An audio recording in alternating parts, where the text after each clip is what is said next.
If that works. It's live. There we are. Good morning, everyone. Kate and Fiona here, and welcome to this week's Facebook Live, where we're going to be talking about comparison and how comparison corrodes confidence. If you're tuning in live, we'd love for you just to let us know by typing live in the chat feed below. And of course, if you're listening to the replay, we'd also love for you to let us know that you've tuned in by typing replay. If you've got comments or questions, please pop them below. We always circle back an hour or so after and answer those questions and include some of those insights into the conversations that we have for future. And of course, if you know anyone who could benefit from today's conversation or any of our other confidence conversations, please share or tag them below. All right, Fee, comparison. So here's my question for you. Have you ever walked into a room and had, a high level of confidence, seen someone perhaps you weren't expecting to be in there, compared yourself to them and had your confidence go from here to here? Yeah, I've been there without a question. It's something I'm constantly catching myself, not as often as I used to, but it still is a challenge because when we compare ourselves to others, it corrodes our confidence. Yes, this is, this is such a big one. So many people come up against this. In fact, it can often be a daily or at least a weekly occurrence. And what we know is really going on is humans are great at sense making. Like, we really like to work out what our environment is, what's going on, make judgments in order to be able to do things quickly. So it's an inherently human thing, not necessarily bad, but when we apply it with the lens of making ourselves less or more than, that's not all that helpful. Yeah, I think this piece around, I had was at a personal development conference, kind of a huge awakening around this, around judgment and comparison when I was at a personal development program, because it was this automatic thing, right? We walk into a room, we compare ourselves to other people. How are you like me? How are you different to me? In group, out group. If you're like me, I feel safer and build rapport. If you're different to me, that's a threat, right? It's this inherent human wiring around safety. And so it's a difficult one to turn off or to bring back in control, because inherent is this judgment piece of, am I safe here? Both physical and am I unsafe? And that's of course important, but actually it's playing out at a deeper level around, am I safe emotionally and mentally as well as physically? And so I think that's where some of the challenges are, because we can feel threatened by other people. Yeah, it's so curious how this is playing out on multiple levels for us. And I think one of the things to notice, yes, there's that deeper emotional and often unconscious piece that's going on, but we go there so fast, and actually it's usually quite a superficial judgment. We don't have a lot of intel in the moment. And what we know, 90% of the time is it's actually not real. It's a very one-dimensional conclusion we come to. We feel like we have to make it quickly because that's our wiring in our brain.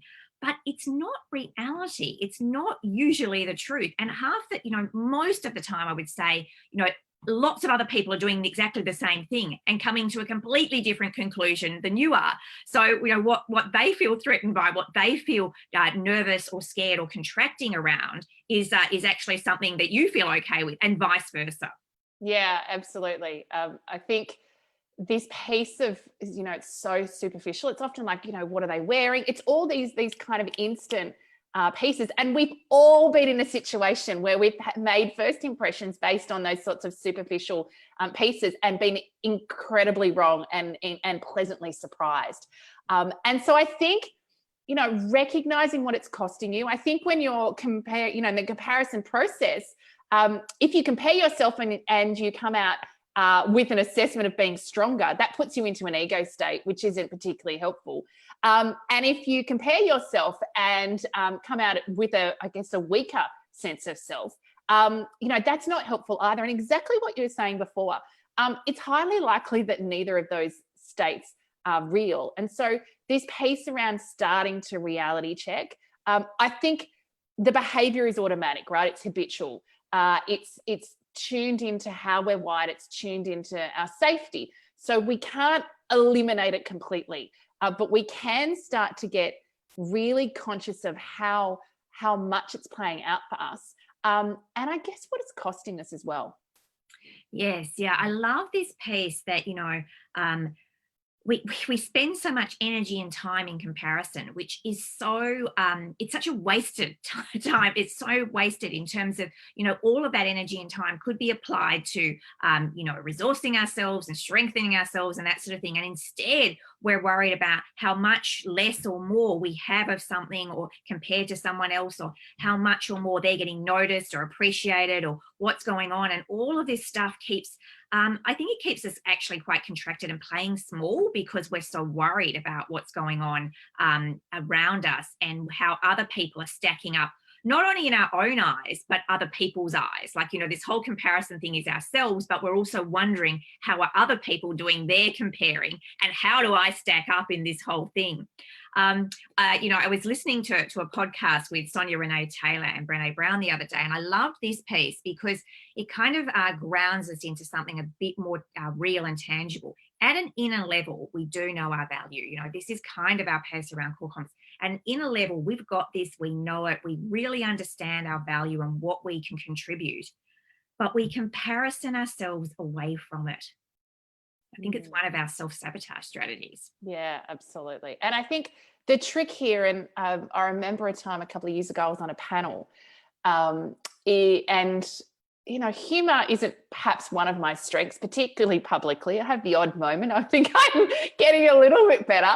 But humor is not part of kind of my my brand or my strength when presenting. And I was on a panel with someone who was very dynamic and very funny and had kind of this whole room laughing.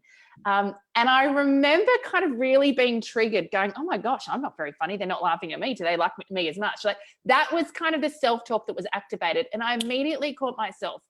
This is a pattern interrupt, and went, okay, that's all fantastic. Acknowledge the differences, acknowledge what's great around that. And then I acknowledged what my strengths were, what my authentic presence was, what I was bringing to the conversation, and just acknowledge that they were different. One wasn't better than the other. They were a different experience. And in fact, the room was having a stronger experience because they had that diversity of presence, of contribution as well. So I think it's a training that we need to start to step into. It's acknowledging when we are comparing ourselves. It's interrupting the thinking, and it's really just acknowledging, yes, there's differences. Yes, there's strengths that other person brings, and here's my value, to your point a moment ago. Yeah, I really like this piece that, this is going to play out. Like, we're not going to stop our brains from doing this thing. It's, how do we catch ourselves early so we don't end up in that spiral of, really kind of denigrating ourselves and our value and worth? How can we take what I would like to suggest is small acts of confidence. So when I notice myself doing this in social situations, or sort of low risk environments, or, places where it feels I can actually stop myself enough to go, oh, that's an old habit, an old pattern. I don't need to do that anymore. In this environment, I'm completely safe, and whatever I bring is valuable and useful, and I don't have to do the old comparison story. Yeah, and I love the quote, and it's not ours, and I can't reference it. We'll Google it. Confidence is walking into a room and not having to compare yourself to others. And so I think the more that we can start to really, in terms of behaviours, start to focus around that, exactly the small acts of confidence, just not comparing yourself to someone is a small act of confidence, and one we'd all encourage everyone to start doing. So thank you for tuning in today. Thanks for those that have shared this confidence conversation with people in your network. Again, if you've got questions and comments, please type them below. And if you want to go deeper with your conversation around confidence, please visit our website, www.coreconfidence.com.au.